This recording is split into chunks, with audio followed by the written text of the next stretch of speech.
Seja bem-vindo ao DRN Audiolivros. Se não for inscrito ainda, peço que se inscreva no nosso canal. Acompanhe os nossos audiolivros aí. A gente tem bastante conteúdo. Se você deseja um livro e não tiver no canal ainda, deixa nos comentários aí que eu sempre faço uma lista e tento ir atrás assim que possível. Se quiser nos dar uma força, a gente tem o Apoia-se, o Seja Membro e também o Pix. Sempre fica na descrição do canal e na descrição dos vídeos. E muito obrigado por estar acompanhando a gente nessa jornada. E vamos para as nossas leituras. Capítulo 37. Fogo em Cair-Rien. Egwene deu um gracioso aceno de cabeça em resposta à mesura respeitosa do tripulante do navio que passou por ela, descalço, a caminho de puxar uma corda que já parecia bastante tesa, quem sabe para alterar milimetricamente o posicionamento de uma das grandes velas quadradas. Ao retornar para onde se encontrava o capitão de rosto redondo, ao lado do timoneiro, ele se curvou mais uma vez, e ela outra vez respondeu com um aceno, antes de voltar a atenção para a costa de Cair-Rien, coberta de florestas e separada do Garça Azul por menos de 20 braças de água. Estavam passando por uma aldeia, ou o que um dia havia sido uma aldeia. Metade das casas fora a pilhas de entulho fumegantes, com chaminés se projetando das ruínas. Nas casas que ainda estavam de pé, portas balançavam ao vento e peças de mobília, farrapos de roupas e artigos domésticos emporcalhavam as ruas imundas, espalhados como se tivessem sido atirados de qualquer jeito. Não havia vida naquele lugar, exceto por um cão meio faminto que ignorou a passagem do navio e seguiu trotando até desaparecer por detrás das paredes tombadas do que parecia uma estalagem. Não tinha como ver uma imagem daquelas sem sentir um embrulho no estômago, mas tentou manter o controle e a serenidade que julgava necessárias a uma Aes Sedai. Não ajudou muito. Para além da aldeia, uma espessa coluna de fumaça se elevava no céu. A 3 ou 4 milhas de distância, ela estimou. Não era a primeira coluna de fumaça que via desde que o Erenin começara a correr pela costa de Cair-Rien, nem a primeira aldeia incendiada. Pelo menos daquela vez não havia corpos à vista. Às vezes, o capitão Elisor precisava navegar bem perto da costa cairriena por conta dos atoleiros.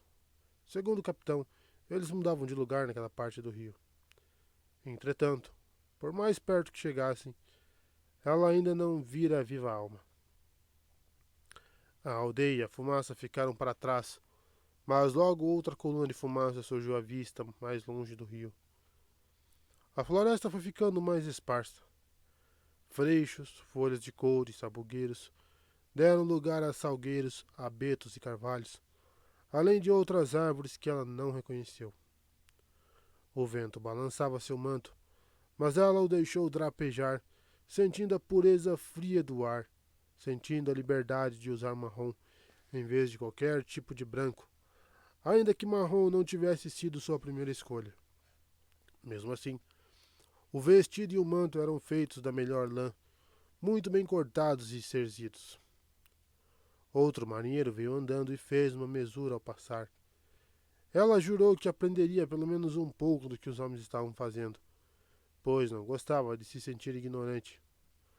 O anel da grande serpente na mão direita lhe rendia um bom número de mesuras, já que o capitão e quase toda a tripulação haviam nascido em Tarvalo. Ela vencera a discussão sobre se passarem por Aes Sedai, embora a outra tivesse certeza, com Ninaeve, de que era a única das 3 comunidades suficiente para se passar por Aes Sedai completa. Ninaeve, porém, estava errada.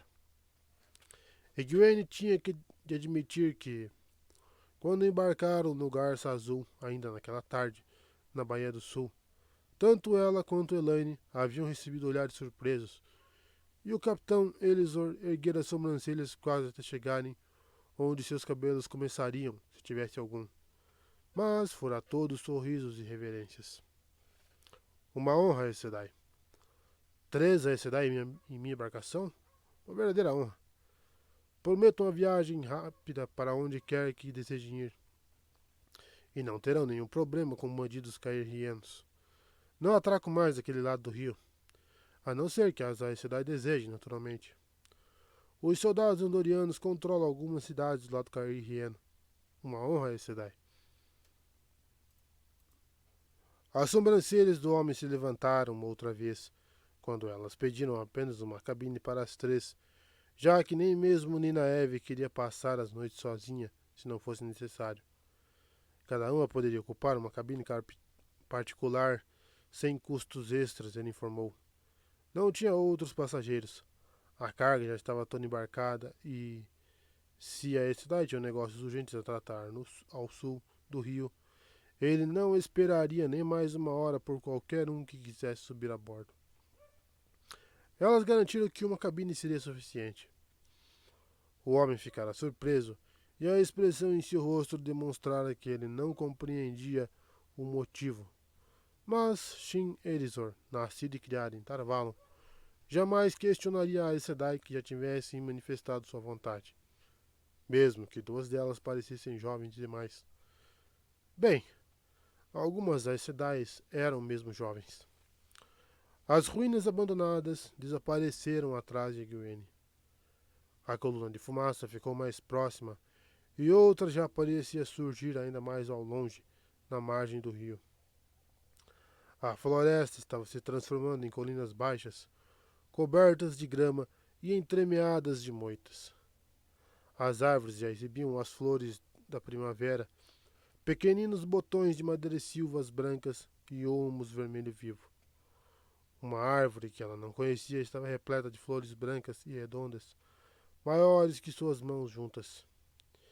Em alguns pontos, uma rosa trepadeira salpicava fileiras de amarelo ou branco pelos galhos grossos, cheios do verde das folhas e do vermelho dos brotos novos. O contraste com as cinzas e os entulhos era forte demais para que a visão fosse inteiramente agradável. Egwene desejou que ali houvesse uma Aes Sedai para que lhe fizesse perguntas. Uma em quem pudesse confiar. Ela passou os dedos pela bolsa e mal sentiu o aro de pedra retorcida do terangreal guardado ali dentro. Tentara todas as noites desde a partida de Tarvalon, exceto 2, e o anel não funcionara 2 vezes da mesma forma. Sim, ela sempre ia parar em Tel'aran'rhiod. Mas a única coisa que via e que talvez pudesse ajudar era o coração da pedra. No entanto, Sylvie nunca estava lá para explicar as coisas. E certamente não viu nada em relação à Aja Negra. Seus próprios sonhos sem os terangreal eram repletos de imagens que pareciam lampejos do mundo invisível. Hand erguendo uma espada brilhante como o sol, reluzindo até que ela mal conseguisse distingui-la. Até que ela mal conseguisse distinguir até mesmo o jovem que a segurava. Hand ameaçado de inúmeras formas, nenhuma delas minimamente real. Em um dos sonhos, ele estava em um gigantesco tabuleiro de pedra, diante de enormes blocos brancos e pretos, desviando-se das mãos monstruosas que moviam os blocos, tentando esmagá-lo. Aquilo podia significar alguma coisa. Era provável que significasse. Mas, além do fato de que Hans estava correndo perigo nas mãos de uma pessoa ou de 2 pessoas, achava que pelo menos aquilo estava claro. Ela simplesmente não conseguia extrair qualquer outro significado. Não posso ajudá-la agora. Tenho minhas próprias obrigações. Não sei onde ele está. Tudo o que sei é que deve estar a umas 500 léguas de distância daqui. Ela havia sonhado com um perro junto de um lobo, depois de um falcão e de um gavião. O falcão e o gavião brigavam, e também com o perro fugindo de alguém muito perigoso, depois avançando com vontade própria para a borda de um desfiladeiro e dizendo: é o que precisa ser feito. Preciso aprender a voar antes de chegar lá embaixo. Sonhara com um Aiel e achou que aquilo também tinha a ver com Perry, mas não teve certeza. E sonhara com Min acionando uma armadilha de aço, mas depois passando por ela sem sequer reparar. E também sonhara com Matt, dados girando ao redor dele. Ela sentia que sabia o motivo desse. Matt estava Matt sendo seguido por um homem que não estava lá. Esse ela ainda não compreendia. Um sujeito seguia, ou talvez dois, mas de alguma forma não havia ninguém. Matt cavalgando desesperado em direção a algo invisível à distância, algo que ele precisava alcançar. E Matt com uma mulher que parecia lançar fogos de artifício. Uma iluminadora, presumiu, mas aquele sonho fazia tão pouco sentido quanto todos os outros. Tivera tantos sonhos que já começara a duvidar de todos eles. Talvez tivesse algo a ver com o uso excessivo do terangreal, ou talvez fosse apenas por carregá-lo. Talvez finalmente estivesse começando a entender o que era ser uma sonhadora. Sonhos frenéticos, sonhos agitados, homens e mulheres irrompendo de jaulas, depois sendo coroados. Uma mulher brincava com marionetes em um sonho. Em outro, as cordas das marionetes eram comandadas por bonecos maiores, cujas cordas eram movidas por bonecos ainda maiores, infinitamente, até que as cordas levassem a marionetes de tamanhos imensuráveis. Sonhou com a morte de reis, o pranto de rainhas e o fulgor das batalhas. Até sonhou novamente com Xian Shan, mais de uma vez. Trancava esses sonhos em um canto escuro. Não se permitia pensar a respeito. E também sonhava com sua mãe e seu pai todas as noites. Pelo menos tinha certeza do significado desses sonhos, ou acreditava que tinha. Quero dizer que estou à caça da Águia Negra e que não sei o que meus sonhos significam, nem como fazer esse maldito terangreal funcionar. E estou assustada e com saudades de casa. Por um instante, pensou em como seria bom que sua mãe a mandasse para a cama e ela obedecesse sabendo que tudo estaria melhor pela manhã. Só que minha mãe não pode mais resolver meus problemas para mim, e meu pai não pode mais me tranquilizar com a promessa de que caçará os monstros. Agora tenho que fazer isso sozinha. Aquilo tudo era um passado tão distante. Não que eu quisesse de volta, não mesmo. Mas foi uma época tão acolhedora. Parecia ter acontecido havia tanto tempo. Seria maravilhoso se pudesse apenas ver seus pais outra vez, ouvir suas vozes. Farei isso quando tiver conquistado o direito de usar este anel no dedo que eu escolher.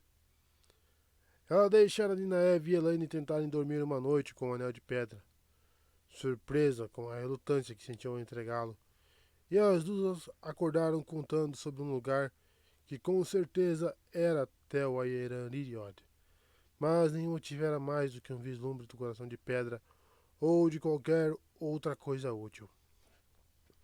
A espessa coluna de fumaça, naquele momento, passava bem ao lado do Garço Azul. Julgou que estivesse a umas 5 ou 6 milhas do rio. A outra já virara apenas um borrão no horizonte. Poderia pensar se tratar de uma nuvem, se já não soubesse o que era. Pequenas moitas cresciam bem rente à margem em alguns trechos, e entre elas a grama descia quase até a água, exceto nos pontos de maior erosão. Elaine foi até o convés e juntou-se a ela no gradil, o vento açoitando seu manto escuro, assim como fazia com o de Egwene. A jovem também vestia lã simples. Fora uma das discussões que Ninaeve vencera. As roupas. Pensando nas sedas que usava em Tel Ayeraniriod, Egwene argumentara que as Aes Sedai sempre usavam roupas finas, mesmo em viagens.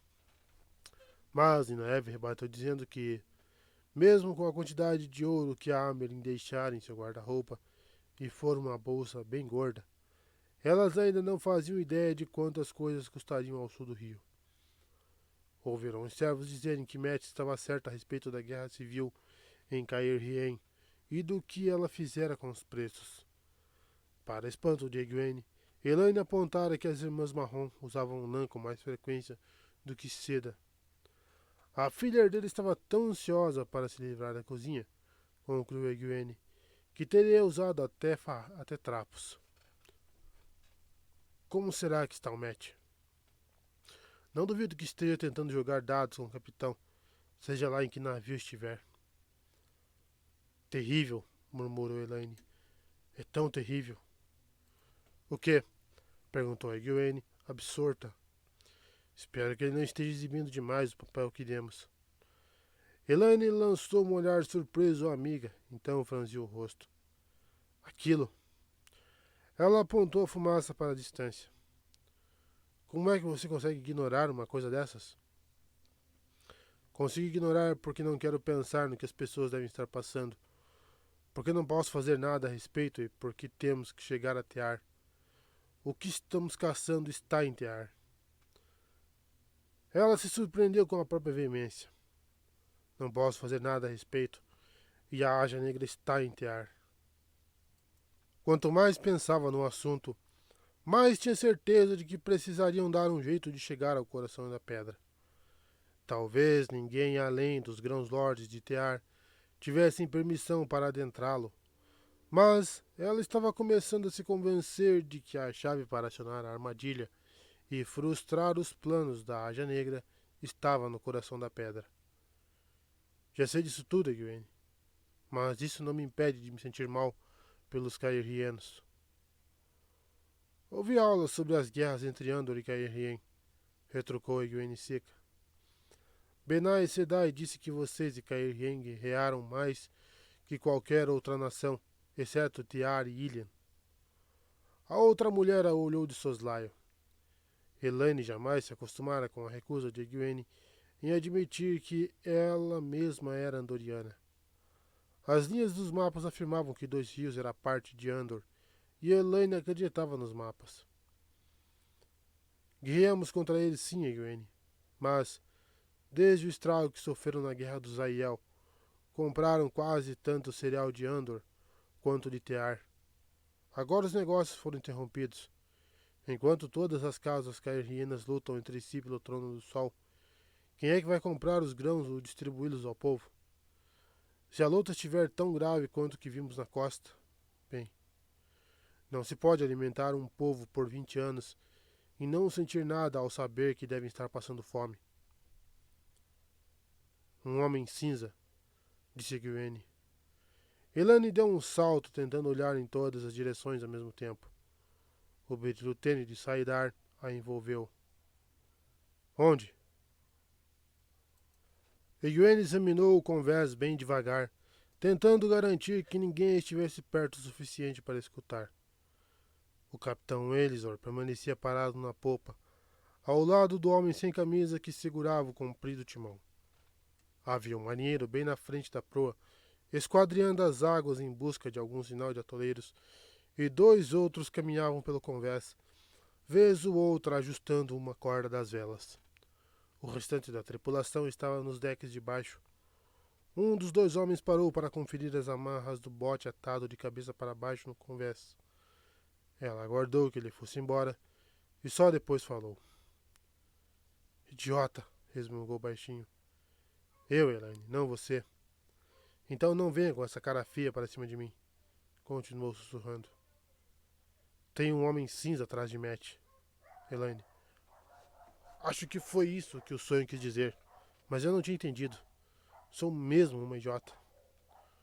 O brilho tênue ao redor de Elaine se esvaneceu. Não seja tão dura consigo mesma, sussurrou em resposta. Talvez signifique mesmo isso, mas eu não percebi, e nem Neve. Ela fez uma pausa e balançou a cabeça, agitando os cachos louros acobreados. Mas não faz sentido, Egwene. Por que um homem cinza estaria atrás de Matt? Não há nada na carta para minha mãe que possa nos causar qualquer mal. Não sei porquê, Egwene franziu a testa. Mas tem que ter um motivo. Tenho certeza de que é o significado do sonho. Mesmo que você esteja certa, Egwene, não há nada que possa fazer. Eu sei disso, respondeu em um tom amargo. Ela nem sequer sabia se ele estava mais à frente ou mais atrás delas. Suspeitava que estivesse mais à frente. Mete de certo partira sem demora. Seja como for, resmungou para si mesma. Não adianta nada. Finalmente descubro o significado de um dos meus sonhos. E não adianta na dica de nada. Mas, agora que você desvendou um dos sonhos, ponderou Elaine, talvez consiga entender os outros. Se a gente se sentar e discutir, quem sabe? De repente o garço azul deu uma guinada, derrubando Elaine no convés e fazendo Egwene cair por cima. Quando Egwene se levantou, com certa dificuldade, a linha da costa já não passava veloz ao lado delas. A embarcação havia parado, a proa estava erguida e o convés inclinado. As velas darapejavam ao vento, fazendo barulho. Shin Elisor ficou de pé e correu até a proa, deixando o timoneiro se levantar sozinho. Seu verme de um fazendeiro caolho! Rosnou para o homem na proa, que se segurava ao gradil, tentando evitar a queda até o deck. Seu verme de bosta de bode! Já não está no rio há tempo suficiente para saber reconhecer as ondulações de um atoleiro? Ele agarrou o homem pelos ombros e o puxou de volta para o convés, apenas para atirá-lo longe e poder se inclinar no gradil para observar a proa com seus próprios olhos. Se tiver esburacado meu casco, vou usar suas tripas na calafetagem. Os outros tripulantes estavam se levantando cambaleantes, e mais outros vinham subindo dos andares de baixo. Todos correram e se agruparam em volta do capitão. Ninaeve surgiu no alto das escadas que levavam às cabines dos passageiros, ainda ajeitando as saias. Com um puxão forte na trança, olhou de cara feia para o bando de homens na proa. Depois avançou até Egwene e Elaine. Ele bateu em alguma coisa, não foi? Depois de toda essa conversa sobre conhecer o rio tão bem quanto conhece a esposa, a mulher não deve receber nenhum sorriso dele. Ela deu mais um puxão na trança e seguiu adiante, abrindo caminho por entre os marinheiros até encontrar o capitão. Todos estavam concentrados na água sob o navio. Não havia razão para segui-la. Ele vai resolver o problema mais depressa se for deixado quieto. Ninaeve, de certo, estava ensinando o bom homem a fazer seu próprio trabalho. Elaine parecia pensar o mesmo, já que balançava a cabeça com pesar ao observar o capitão e todos os tripulantes, respeitosamente, voltarem a atenção para Ninaeve, esquecendo o que quer que houvesse sob a proa. Uma onda de agitação percorreu os homens e ganhou força. Por um instante, foi possível ver as mãos do capitão assinando em protesto sobre as cabeças dos outros homens. Depois disso, Ninaeve se afastou, irritada, e os homens abriram caminho, curvando-se em reverências. Elisor pôs-se a correr ao lado dela, esfregando o rosto redondo com um grande lenço vermelho. Sua voz ansiosa tornou-se audível quando os dois se aproximaram. Umas boas 15 milhas até a próxima aldeia pelo lado do Andor Aes Sedai, e pelo menos 5 ou 6 milhas ao sul do rio pelo lado de Cairhien. As tropas andorianas estão ocupando a cidade, é verdade, mas não ocupam as milhas daqui até lá. Ele esfregou o rosto como se estivesse gotejando de suor. O navio naufragado, explicou Ninaeve às outras duas. O capitão acha que é obra de bandidos do rio. Pretende tentar recuar com os remos, mas não acredita que a ideia vá funcionar. Estávamos indo muito depressa quando batemos a Serai. Queria manter uma boa velocidade para as senhoras. Elisor esfregou o rosto com mais força. Egwene percebeu que o homem estava com medo de que as Aes Sedai o responsabilizassem. Estamos encalhados, mas acho que não está entrando água a Aes Sedai. Não há razão para se preocupar. Outro navio deve chegar em pouco tempo. Mais um grupo de remos e com certeza vamos nos libertar. As senhoras não precisam ir para a costa, Aes Sedai. Eu juro pela luz. Estava pensando em deixar o navio? Perguntou Egwene. Acha que é prudente? É claro que... Ninaeve parou e franziu a testa para ela. Egwene retribuiu a carranca com um olhar impassível. Ela prosseguiu em um tom mais calmo, porém ainda mais firme. O capitão disse que deve levar 1 hora até que o outro navio apareça. Um com remo suficiente para fazer alguma diferença. Ou um dia. Ou 2, talvez. Acho que não podemos nos dar ao luxo de perder 1 ou 2 dias esperando. Conseguiremos chegar a essa aldeia? Como é que se chama, capitão? Jurene? Conseguiremos chegar a Jurene com umas 2 horas ou menos de caminhada. Se o capitão Elisor liberar a embarcação tão depressa quanto esperado, subimos a bordo outra vez. Ele disse que vai parar para ver se ainda estamos por lá. Se ele não conseguir, poderemos pegar um navio lá mesmo. Talvez a gente até consiga encontrar a embarcação esperando para zarpar. O capitão disse que os mercadores fazem paradas lá, por causa dos soldados andorianos. Ela parou para respirar fundo, mas sua voz ficou ainda mais firme. Expliquei meus motivos com clareza? Ou ainda precisam de mais? Está bem claro para mim, respondeu Elaine mais do que depressa, antes que Egwene pudesse falar. E parece uma boa ideia. Você também acha uma boa ideia, não é, Egwene? A mulher assentiu de má vontade. Acho que sim. Mas, Aes Sedai, protestou Elisor. Pelo menos vá pela costa de Andor. A guerra, Aes Sedai. Bandidos, todo tipo de rufiões e os soldados não ficam atrás. Esse navio naufragado sob a proa já é uma boa indicação do tipo de homens que eles são. Não vimos viva alma no lado de Caer Rien, retrucou Ninaeve. E de qualquer forma, estamos muito longe de ser indefesas, capitão. E não vou caminhar 15 milhas se posso andar apenas 6. É claro, Aes Sedai. Elisor passou a suar de verdade. Não foi minha intenção insinuar. É claro que as senhoras não são indefesas, Aes Sedai.